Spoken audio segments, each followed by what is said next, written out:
CII ಕರ್ನಾಟಕಕ್ಕೆ ನೂತನ ನಾಯಕತ್ವ ಘೋಷಣೆ. ಹೌದು, ಸಿಐಐ ಕರ್ನಾಟಕ ರಾಜ್ಯ ಮಂಡಳಿಯ ನೂತನ ಅಧ್ಯಕ್ಷರಾಗಿ ಗುರುಪ್ರಸಾದ್ ಮುದ್ಲಾಪುರ ಅಧಿಕಾರ ಸ್ವೀಕರಿಸಿದ್ದಾರೆ. ಉಪಾಧ್ಯಕ್ಷರಾಗಿ ಸ್ಯಾಮ್ ಚೆರಿಯನ್ ನೇಮಕಗೊಂಡಿದ್ದಾರೆ.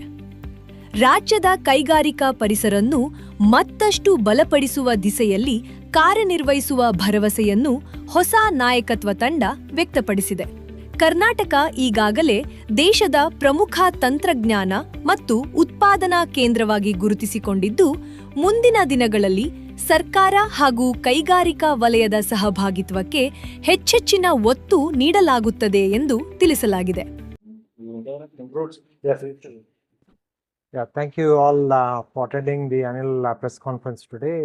Karnataka, as you know, is a very progressive state on the industrial front, on the IT front, on the BCC front, and also on the AI front.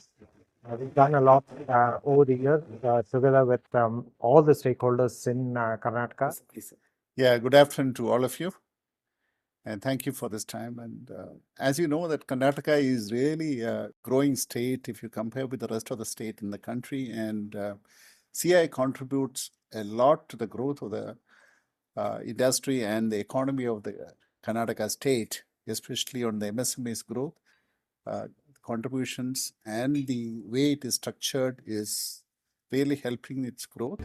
Startup, MSME, digital ಪರಿವರ್ತನೆ, ಹಸಿರು ತಂತ್ರಜ್ಞಾನ, ಮಹಿಳಾ ಉದ್ಯಮಿತ್ವ ಹಾಗೂ ಯುವ ಉದ್ಯಮಿಗಳಿಗೆ ಉತ್ತೇಜನ ನೀಡುವ ಹಲವು ಕಾರ್ಯಕ್ರಮಗಳನ್ನು ಮುಂದಿನ ಅವಧಿಯಲ್ಲಿ ಹಮ್ಮಿಕೊಳ್ಳಲಾಗುತ್ತದೆ ಎಂದು ನಾಯಕತ್ವ ತಂಡ ತಿಳಿಸಿದೆ.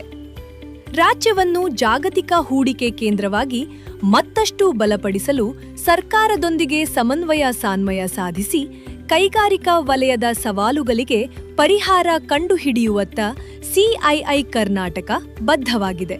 ಒಟ್ಟಾರೆ ಕೈಗಾರಿಕಾ ಬೆಳವಣಿಗೆ ಮತ್ತು ನವೀನತೆಗೆ ಒತ್ತು ನೀಡಿರುವ ಸಿಐಐ ಕರ್ನಾಟಕದ ಹೊಸ ನಾಯಕತ್ವ ತಂಡ ರಾಜ್ಯದ ಆರ್ಥಿಕ ಪ್ರಗತಿಗೆ ಹೊಸ ದಿಕ್ಕು ನೀಡುವ ನಿರೀಕ್ಷೆ ಮೂಡಿಸಿದೆ. Sagar, news times, Bengaluru.